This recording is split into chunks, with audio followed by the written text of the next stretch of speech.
without a body, you can't touch boob.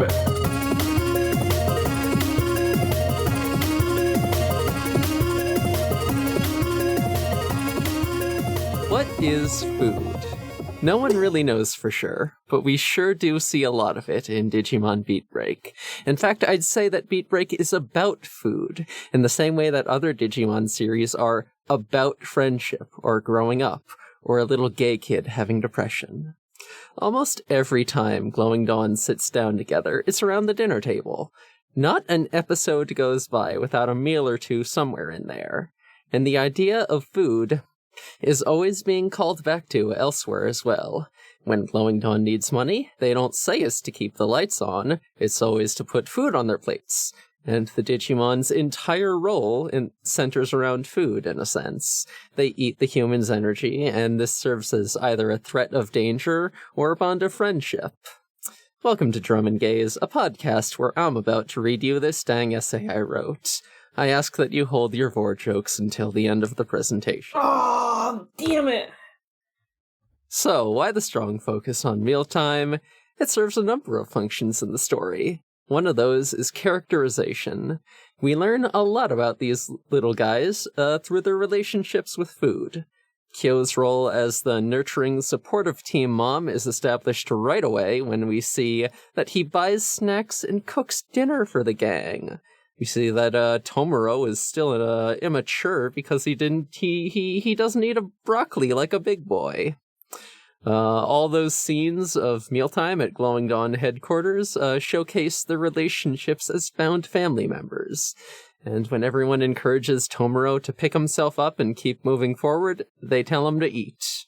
Hell, Gekkomon's most distinct feature is their tongue, the tasty organ, which never goes back in their mouth. They use it to explore and interact with the world, like they're making a meal of every new experience they can find. So what does it say about the Digimon that they don't eat real food? And what does it say about Gekkomon that they do? Well, first I want to talk about Sapotama. Eggs, in addition to being eggs, are also a type of food. Sapotama look like eggs, but you can't crack one open and find a nourishing, delicious omelet inside. It is a shitty, lifeless piece of plastic that drains your energy and dominates your life. So basically, it's just like online. Social media is ostensibly about connecting with people and forming social bonds, but actually it just isolates you and steals your time and attention. But the Digimon eat those Sapotama and get nourishment from them. A real meal through an artificial medium. They represent the genuine connections and friendships that you can make online. Digimon were never intended to exist as byproducts of the Sapotama, and honestly, neither are online friends. Tech companies don't want you hanging out in group chats with your homies. They want you endlessly scrolling and clicking, getting mad and never logging off. So what about Gekkomon? This freak won't stop putting people food in they damn mouth. I think the fact that Gekkomon eats the analog stuff means that they go a step further beyond other Digimon in terms of that unintended realness. It could foreshadow that Tomoro won't just exist as an anomaly within the system, but he will change it for the better. Asuka told him that his e-pulse would shake the world, and maybe the first step on that journey is making a little guy who can put away a whole plate of spaghetti. I'm Emery, my pronouns are they, she, he. Are we expected to have an essay for the next one as well? Because I'm going to need an extension on that deadline. Yes, it will be graded. Oh no. It will account for 30% of your overall grade. Well, I'm used to being a failure. I'm Quatre, my pronouns are they, he, she. I mean, what's the point of us podcasting now? You just did it. Hi, Roll I'm credits. Izzy. My pronouns are she, he, they. And we watched episodes 5 and 6 of Digimon Beatbreak. Hello, darlings. I forgot to say darlings. You're all darling to me. What's up? This one's about a panda. It's a bee and the beer. That's not a Digimon, by the way. I wrote it in my notes multiple times. There's nothing Digimon about this Digimon. That's just a panda bear that you put Mon after. Mhm. This guy has been a Digimon since the year 2000. I don't know what you're talking about. This is like when I put on furry ears and people call me a furry. Like, yeah, technically, but also, we all know I'm not fighting out there with the big boys. I don't know where I was Also- going with this bit. Pandamon isn't just a panda, they are a puppet type, so that means that they're a stuffed panda. Are they stuffed now, are they? They're a plush! They're a big plushie. He does look soft. I gotta say, I would die for Pandamon. Not gonna happen because obviously Pandamon is gonna die for me first. Yeah, Pandamon, who is throwing all of the death flags. Everyone in the show! Everyone in the show has got like death flags that they're waving about, and you don't even know where to look. Who's gonna die next? Don't know, there's so many flags. Anyway, I just want to say that people won't like it when I say this, but Pandamon is the cooler Bewear. No, you're correct. I don't know what the other Bewear is. It's a Pokemon. The Pokemon evolves from Stuffle. Oh, the pink one. Doesn't look big, soft big enough. Pink red panda teddy bear, Should have looked softer. right? In my humblest of opinions. I'm actually replaying Pokemon's... No, I'm not replaying. I'm playing Pokemon Violet for the first time ever. Oh yeah? How's it going? Does it work? We're playing it co-op in each other's worlds, so it's going slowly. Oh. With a lot of Fair yelling enough. of, what's your level? No, you're not allowed to be this much higher than me. Wait, no, don't battle anymore. Sounds like us playing Atlas. But no Bewear in there, so. Bewear also is not a fucking Yakuza. Oh, God, he's so Yakuza, it's funny. Yeah. This is a pair of episodes where Tomoro just kind of gets lost and wanders into a town chasing Gekomon. And I think that town is an olive garden, because when you're there, you're family. Also, I will say this entire town, with its own sort of bespoke Yakuza, is it's 2 blocks big, 2 city blocks. 2 blocks, what more do you need? There are a bunch of food stalls and a bathhouse, and that is it. That's a That's whole all you ass need. Let's recap the episode proper. So, a big steam shovel Digimon called Kenkimon is doing some construction, and by construction I mean demolition. It's knocking shit over. We see that there is a sleazy guy building a resort hotel. Meanwhile, the gang is hanging out at the info broker's bar, just chatting it up, while Tomoro is completely fucking lost trying to buy snacks.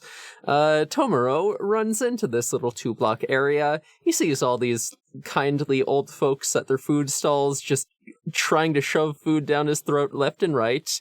Gekomon is hiding in Tomoro's little purse, and he's the entire time they're just like, hold me back, bro. Hold me back. Because they want the food, of course they do. Then some fucking thugs and ski masks show up with a lead pipe and some 2x4s.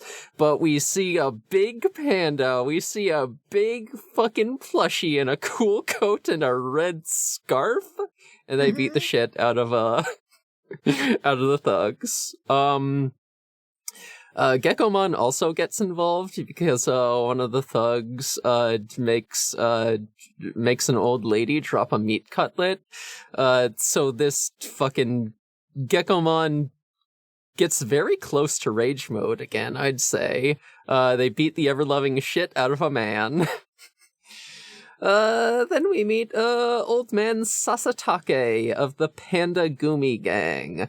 This guy is old, his body is falling apart, he is inches from death. He must have been born in the 1990s or maybe even the 80s. Yikes. Old. It's me! Oh no, I was also born somewhere in the 1990s. These are millennials. All the old people in these episodes are millennials, and that's so funny to me. I did not register their age. Oh no. What the hell? Yeah, it's 2050, baby, and these people are probably like 60, 70, so God. maybe there's some Gen Xers in there. And you know what? If I'm that old and I live in a 2-block town with a cool Yakuza panda, I'm down. I'm happy. Yeah, so Sasatake thanks the boys with a feast, and we learn that all these millennials have never owned a Sapotama. Fucking fantastic shit.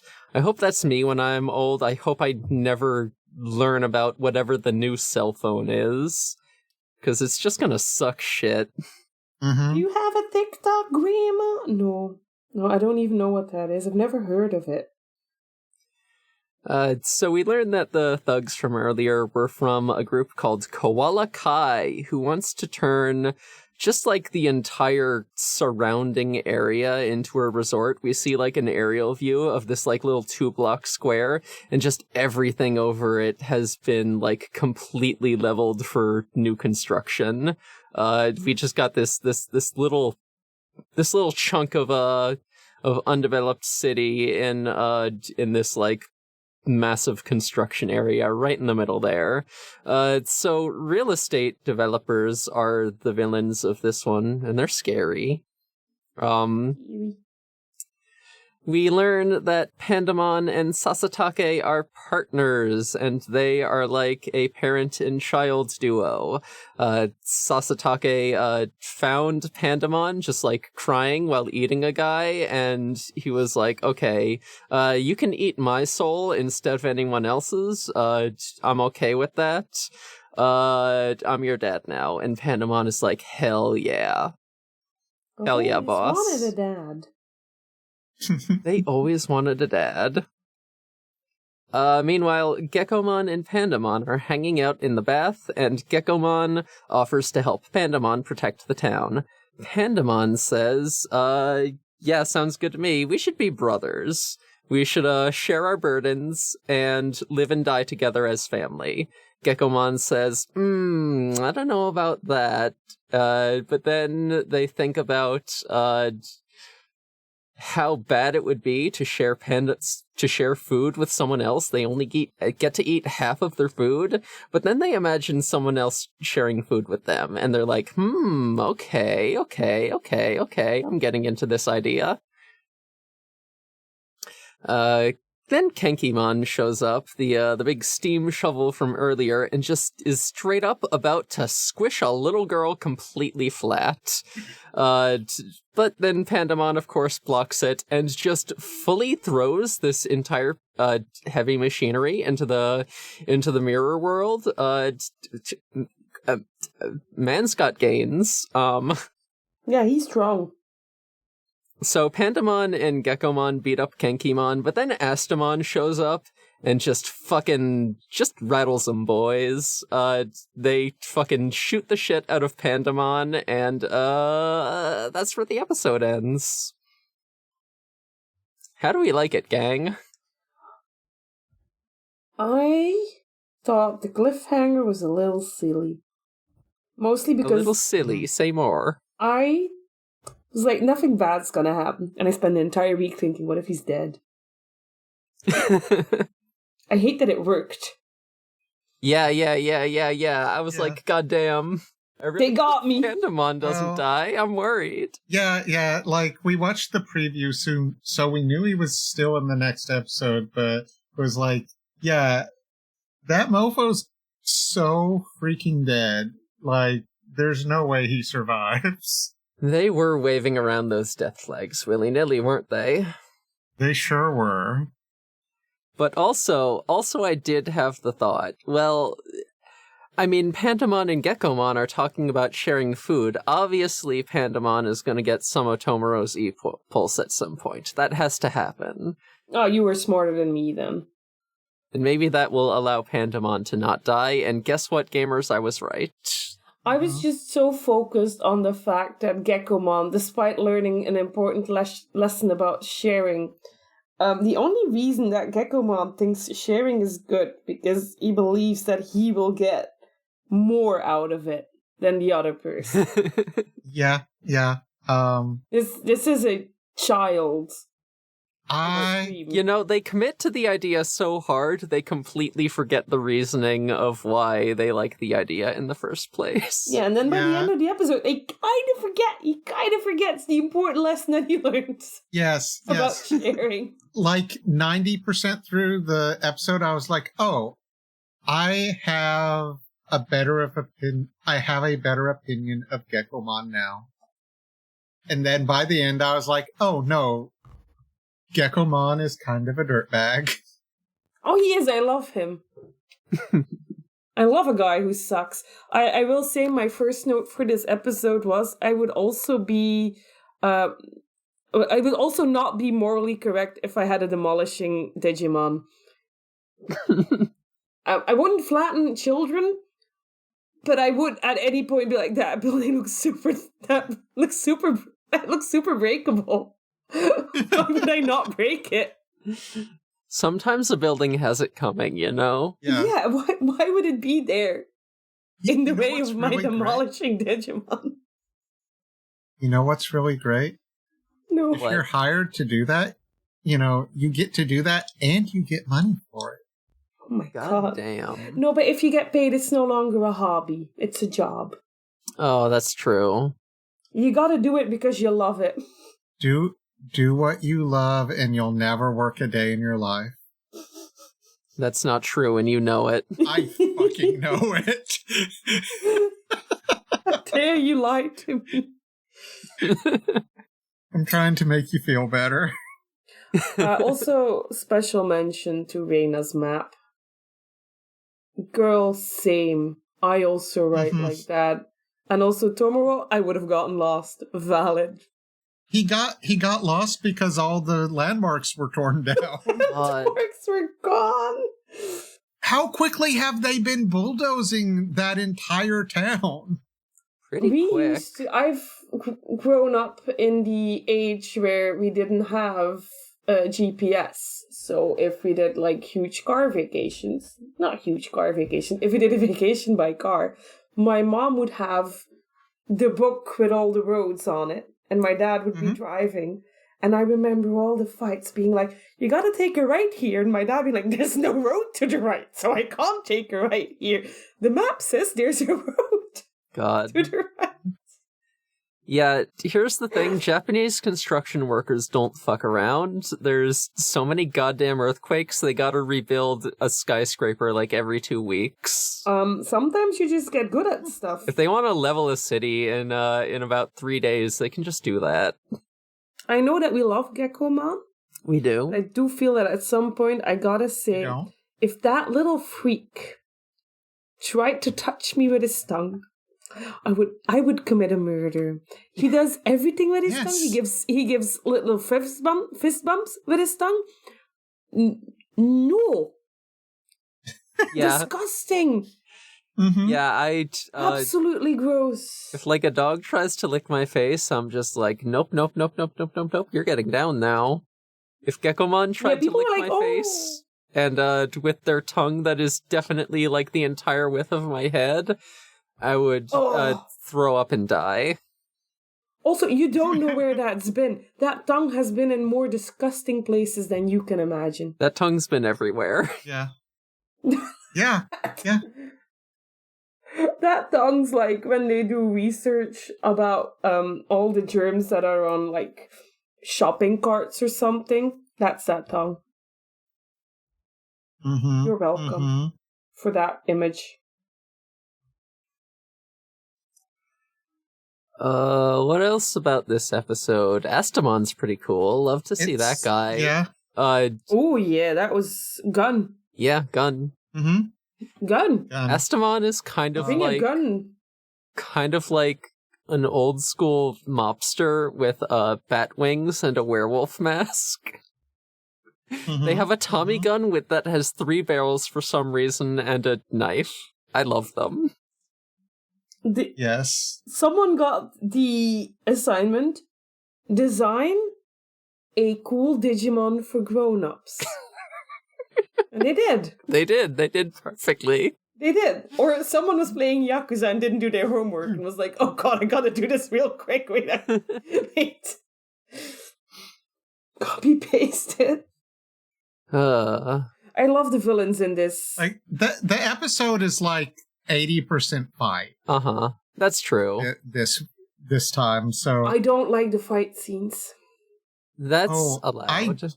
I do. They have good I do, animation, because but also I don't come to Digimon for fights. I come to Digimon for a little 10-year-old being gay and sad. Yeah, it's not the fights themselves, although these ones are way better than other shows I've seen. It's the freaking mirror world. As we go along, it seems that they keep on leaning more and more into a synthwave aesthetic when in the mirror world, and I'm really digging that. Okay. I love the design. I think they're very beautifully animated. I get lost into what is going on. This is the same problem that I had with a bunch of Gundam shows, and with a bunch of like popular anime now. I'm like, you used to be able to watch a fight scene and imagine what's going on, and now it's like when I'm reading that porn fanfic and I gotta be like, what position are you in? Where are you? Wait, who's on top? It's just the fight scenes aren't well choreographed to me. Yeah, you know what? I know exactly what you're saying. It kind of seems like it's more focused on like kind of like big expressive animation that kind of muddles the action. Kind of like the fucking shaky cam trend of like the aughts, when it was like, hey, you know how there could be like good fight choreography where you can see what's happening? No, we're just going to like have this kinetic effect of like shaking the camera all around, and it's going to make everything look like shit. I mean, some people like that. I will. It's personal. Yeah.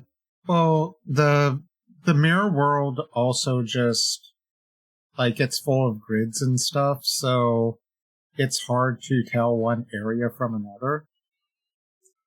Yeah. Yeah, true. makes sense.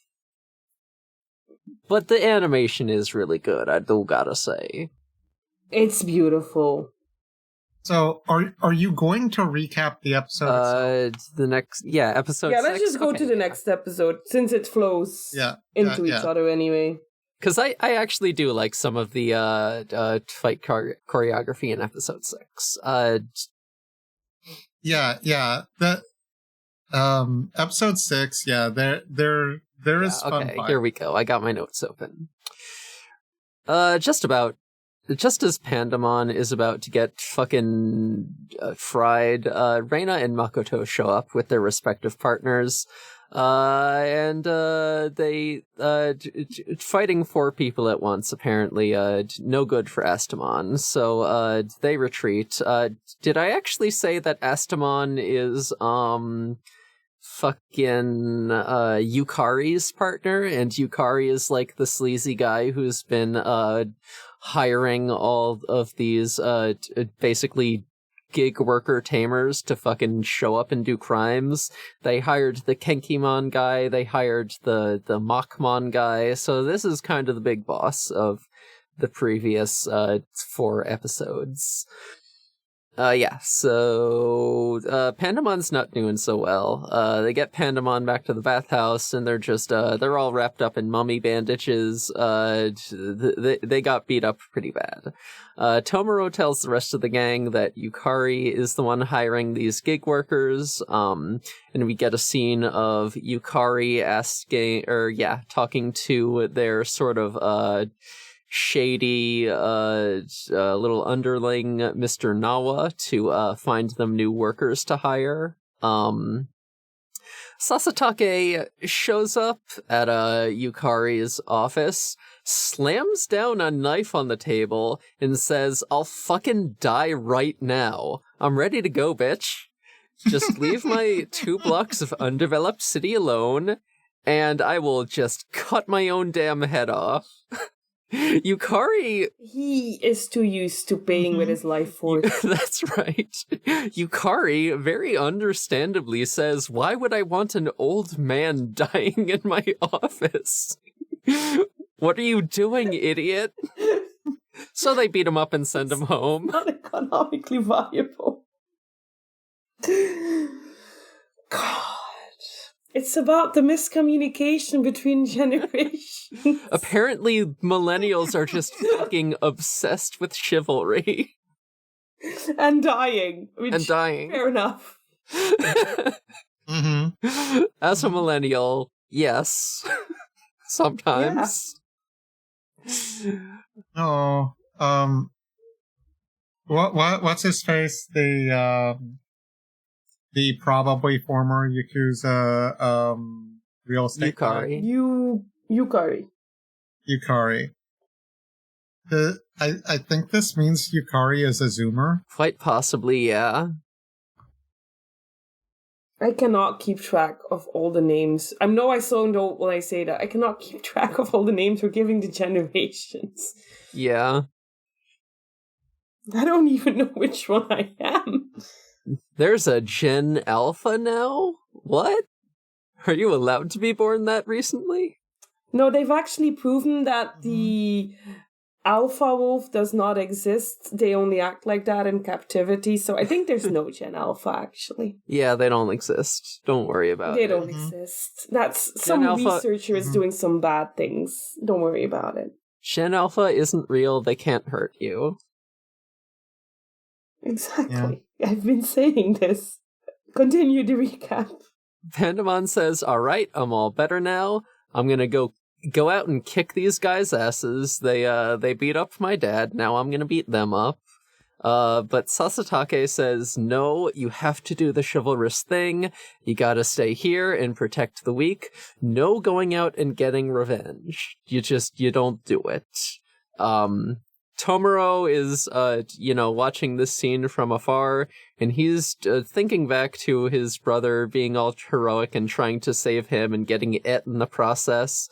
And he's just like, "Shut up, old man. Stop trying to look cool. Your chivalry thing is kind of bullshit." Gekomon is kind of having a similar conversation with Pandamon outside, just like, "Hey, you should do the thing you probably need to do." I forget exactly how that conversation went. I didn't take enough notes. So Gekomon and Tomoro meet up in front of the bathhouse. They just kind of nod to each other like, "Yeah, we're about to go kill a real estate developer. We just both understand this inherently. We don't need the words." So they go off to do that. Makoto and Reina show up like, "Hey, we're your family. We're gonna kill the real estate developer too. Plus, this Estamon guy got a nice juicy bounty on them. So, I mean, it's nice when good deeds get paid money. I will admit. That is absolutely correct. So Pandamon, it turns out, has preemptively disowned themselves because they're about to disobey their boss's orders. Let's go. Let's go. So Glowing Dawn attacks the Yukari in his office. Astamon just starts blasting, just fucking takes out all the windows on the entire floor of the building. Really funny, dude. Yukari is like, "Hey." Yeah. Yukari is not pleased. No guns inside, idiot. You guys not funny, dude. So Astamon takes everyone to the mirror world. Suddenly Astamon can't hit shit with my gun disease, because they're just shooting everywhere, and as there is just a fucking rain of bullets just constantly showering these characters, they maybe get, Pandamon gets hit a few times, but they're fine. Wolvermon takes a hit, but they don't have 400 bullets in them, which seems like the correct amount that they should have based on what's being visually depicted. Pandamon does this. Yeah, go ahead. No, continue. No, I just want to say Astamon has the accuracy of a stormtrooper. That's right. They got to go into vets. Clearly, they can't aim with a 2-stick in it. Pandamon does block a bunch of bullets with their claws, and it makes lightsaber noises for some reason. Wolvermon does a Naruto run with their short little mustelid legs, and I'm saying hell yeah. Yes. Gekomon wraps up Astamon's wings and kicks away their gun, which is a pretty good move. There's some fight choreography for ya. But then Astamon... Hold on. The way Gekomon gets there... Uh-huh. Wolvermon is dashing with Chirrupmon and Gekomon, gets hit. Chirrupmon starts flying, holding Gekomon, gets hit. And then Gekomon, boosts up. It's like one of them 3-stage rocket boosters. Exactly. That was very fun. That was good fight choreography. You know what else is good fight choreography? When Astamon axe kicks Gekomon to the center of the fucking earth. I cheered a little bit. Well, I'm not happy about Gekomon getting hurt, but I am happy about, sick axe kick, dude. I do like Astamon, they're cool. Yeah. So, Astamon fucking has Gekomon hostage, hey, Pandamon, we're gonna make a trade right now. I'm gonna trade you for Gekomon's life, because Pandamon has Astamon's gun. Meanwhile, Kyo just kind of shows up in a parking garage and busts up a deal between Yukari's underling, Mr. Nawa, and one of the gig workers that they're hiring. So, Kyo just, fucking grabs this man's ID card, just walks up to this man, grabs his ID card out of his, jacket pocket, and is like, oh, a government employee, selling, personal data, huh? That's funny. That's quite interesting. I love that. There goes my idea of, Kyo maybe being blind. Kyo... He could still be blind, just very good at bluffing. Kyo is so swaggy. He's just so smooth. I love him. He's dead, unfortunately, but I love him. Mm-hmm. Oh, I wrote down. He's sketchy. Did we have? He might not be dead. He might just be evil. Actually, I don't think he's evil. I don't think. I would love it. But I would love it. Did we just have this pair of episodes so that we will think maybe Kyo might live? Maybe it's no, death flags aren't real. I'm telling you they are. You can't fake me out like this. I'm willing to believe that this man is not gonna die, but mostly because I just think he's up to something. I would love to see his agenda because I hope it's bad. Is he gonna die? Probably, but I can hope. I can hope that this man betrays my trust and Tomoro's and just completely emotionally obliterates these 3 children. I think that would be very cool. As per my previous essay, Kyo can't be evil because he makes the spaghetti and he buys the snacks. Oh, true. So sad. The man's just gonna die. A hero. So sad. So sad. Leomon all over again.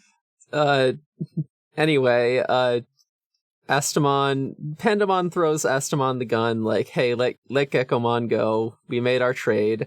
Astamon's like, no, our trade was about, trading, your life for theirs. So then, they go to shoot Pandamon and they fucking explode because Pandamon did a cool little swaggy thing. They broke off their claws in the barrel of the gun earlier, so the gun just fucking explodes.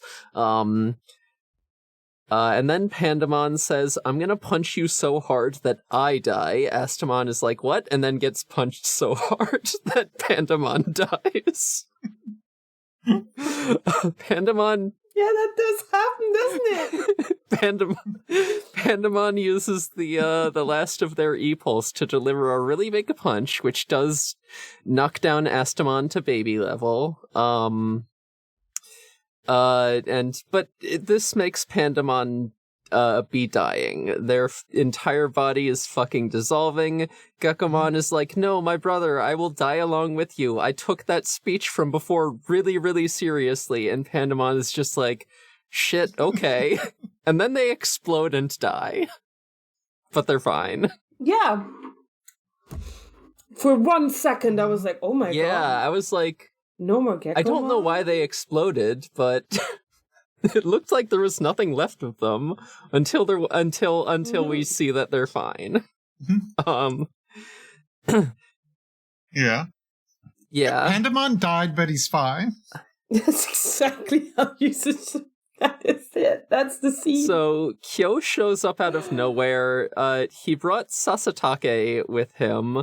Kyo says Gamamon probably shared some of Tomoro's with E-Pulse with Pandamon right before they died.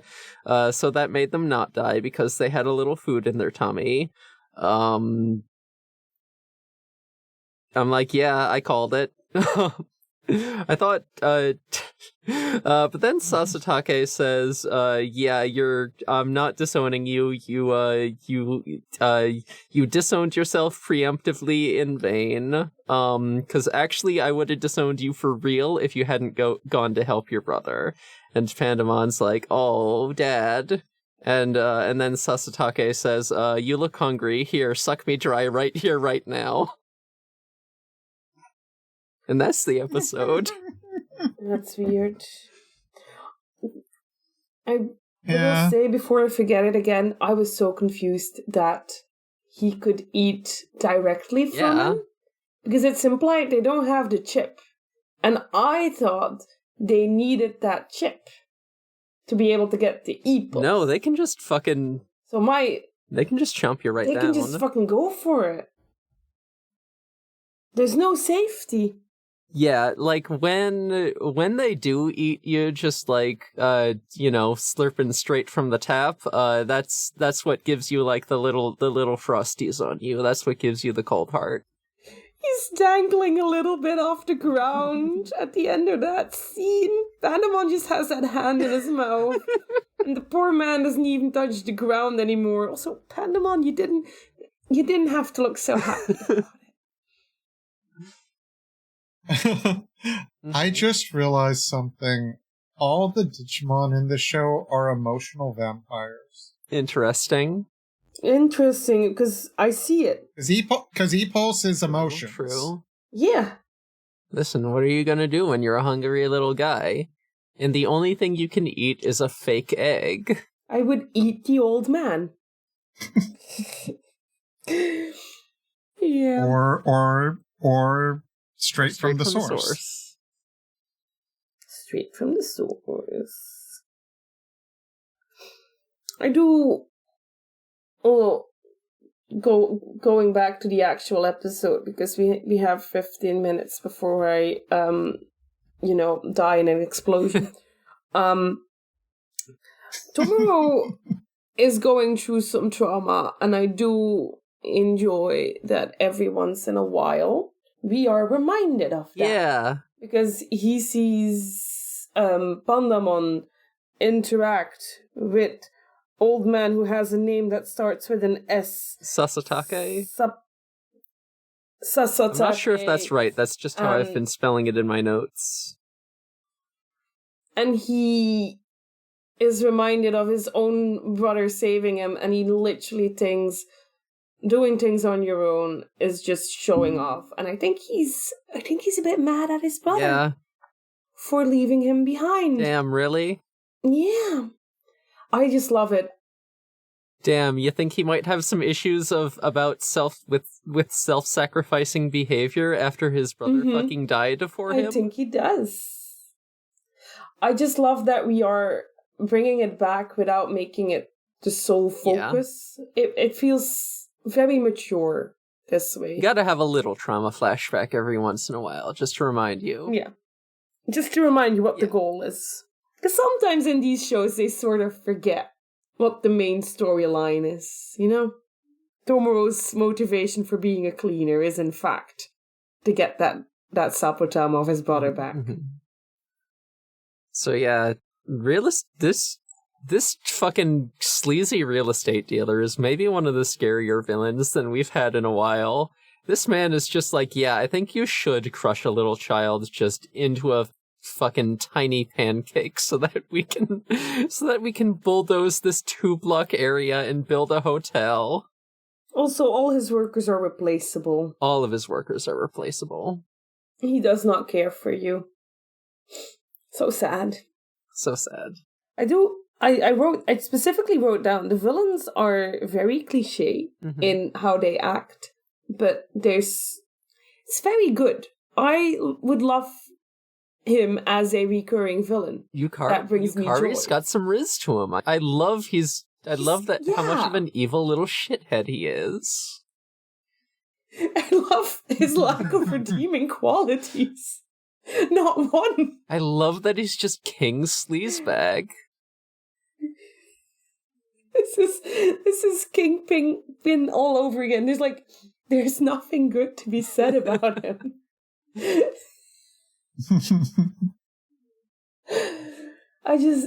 Because sometimes a mistake that I feel some popular TV shows make is that they make a villain and then they show us why the villain is that way, and I think, well, actually he's justified. And I can't imagine it happening with the killing a girl so I can build my big hotel. Yeah. So love my irredeemable dude. His sad backstory will not get to me. Do not quote me on that. He's not going to have one. I believe it. He's just more unapologetic villains, please. Yeah, stop explaining shit. Just let them be shit. More guys who are just there for me to hate. And instead, I will say I love to hate them. Good stuff. Good stuff. We mentioned Kyo. I adore Kyo looking a little bad with it, a little evil, a little, I'm gonna shit all over your career, and there's nothing you can do about it. He's having such a great time ruining this man's life. Yeah. This is his favorite moment of the week. I bet he goes home and says, "Did you see him? I think there were tears in his eyes. That was so good." The real emotional vampire is Kyo. Aw, real. But he's like one of those good guy vampires who only preys on people who suck. Mm-hmm. I mean, in this case, that poor kid probably had little choice in, what was going on. Don't start a corruption scheme, guys. You will not win. You will not win. Don't make a deal with the sleazy real estate guy. It's not gonna go good. Yeah. If you give a sleazy real estate guy a fucking inch, he's gonna make you his bitch, and then fucking 2 weeks later, you're making shady deals in a parking garage. And not even the fun kind, not the sexy kind. Speaking about sexy, I wrote the sentence, "Bringing your tongue to the knife fight." Thank you for that. Love it. You're welcome. Yep. No, thank you. That tongue! I didn't say it at the beginning because in the second episode there's a scene where Gekomon is trying to speak to Pandamon and in order to get his point across, he slobbers all over that face. They just lick Pandamon's face for no understandable reason. They just like to lick. And Pandamon is then animated having wetness on his face. It's not even like a funny cartoon bit where it doesn't stay. No. Pandamon remains wet. This is the most moist show. This is Digimon Moist. It's for perverts. It's for perverts. And why do I like it then? Uh-oh. Quatre, are we gonna have to cancel you? You're perverts. Honestly, a lot of things I say on this show should logically get cancelled. It's a good thing I have no online presence.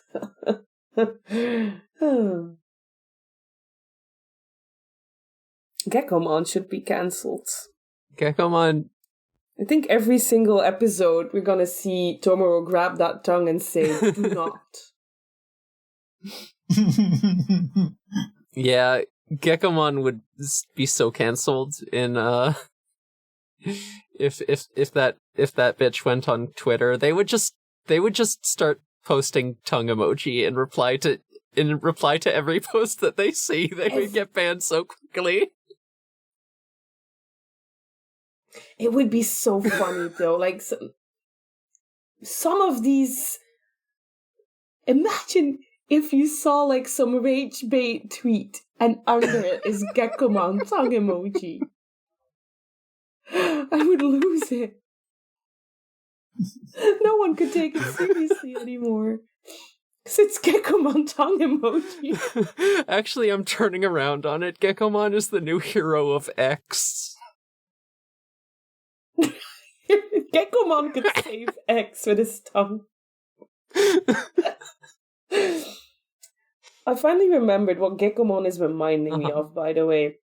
As someone who's seen Pokemon, and what I describe as later Pokemon, but will not be considered later Pokemon by anyone but me, James has a licky tongue that likes to lick things. I remember this. And before that, he had a Victory Bell who liked to eat him, and thus lick him. I'm just saying that there's a history of children's cartoon and licking men. James, Team Rocket also has a Bewear. We're coming full circle. We're coming full circle. Tomoro works for Team Rocket. Okay, we just have to figure out like who the Wobbuffet is, who the Meowth is. That's all the Team Rocket. I mean, Meowth is Pristimon. Who the Arbok is, and that's all the Team Rocket Pokemon I know. There's Pristimon is the Meowth. You're right. It's a Viper. We forget the gas Pokemon. Oh, Coughing, Wheezing, that one. Coffin. That one. God, I loved early Pokemon. Yeah, it's been 1,000 years since I've watched any of the Pokemon anime, except for the Mewtwo movies. Yeah, I just think a lot of who I am as a person can be explained by James cross-dressing. God. Yeah, that... Maybe Digimon should have more cross-dressing. It's very for the gays, but it should lean into the egg metaphor more, so it's more for me to trans who's watching. Right? Yeah, I mean, I'm sure we brought it up back in the original run of Ghost Gaze. How did we go through that entire series without Kyoshiro getting force-femmed? It makes no sense to me. He is the most force-femmable. Insane how force-femmable he is. That is every time Kyoshiro is not there, that is what Jellymon is doing to him. Yeah, you know Jellymon was playing dress up. She put that boy in dresses. Absolutely. Maybe Tomoro would be less stuck in his trauma if he tried on a cute dress. Yeah. Just floating the idea. Yeah, I think Tomoro would make the skirt go spinny. And he would never admit it, but like that's the thing that would fix him. It would fix him. Sometimes you're sad and then you say, let's do Frilly Fuck Friday. Oh. And then you're happy again. It's been a while since we've had a Frilly Fuck Friday. We gotta do that sometime. It's been a while. I've been looking at my maid outfit and thinking, God, I gotta put that on. It's been so long. This Friday. Yeah. I want to see it. This Friday. It's almost 4:30. Is that all we have to say? Yeah, it was a lot of fights. So fights are cool, but it's more difficult to talk about it. Yeah. Mm-hmm. This podcast is part of the Noisepace.xyz network. Thank you to Matt GameCube for hosting us. You can find us on Discord and some other social medias, which will be linked in the show notes. But let's be real, if you're gonna interact with us outside of just listening to the podcast, it's probably got to be the Discord. I don't know how much that social media gets posted to. I'm not responsible for it, and I do not pay attention to it. But stuff happens on the Discord, so go say hi to us there. Yeah. Mm-hmm, mm-hmm, mm-hmm. Also find us there. Some of us have social media, but do we care about it? No, we don't. No, we don't. For like the one person who's out there who doesn't know this, hey, we also have a different podcast called Check Out This Guy. We do. We have that podcast. You should check out this Discord. I'm also on a different podcast as a voice actor. The show is called The Disappearances of Lydia Fontaine. I play a crow named Kuro. You can hear me making that kind of noise on the podcast if you listen to it. We got the pilot out right now, season 1. It's in the works, baby. It's coming. Discord censored your Kuro. Guess I'm gonna have to listen to The Disappearances of Lydia Fontaine. Guess you'll have to do it.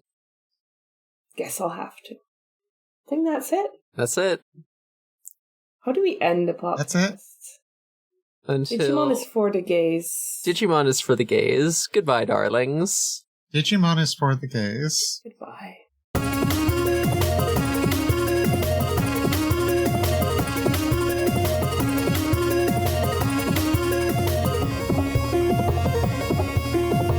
I was thinking I could just do, like, a cold open and, like, read the little essay I wrote.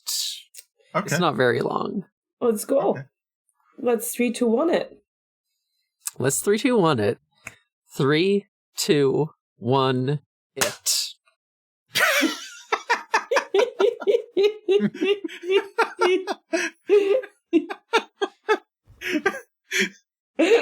I think that's actually the intro.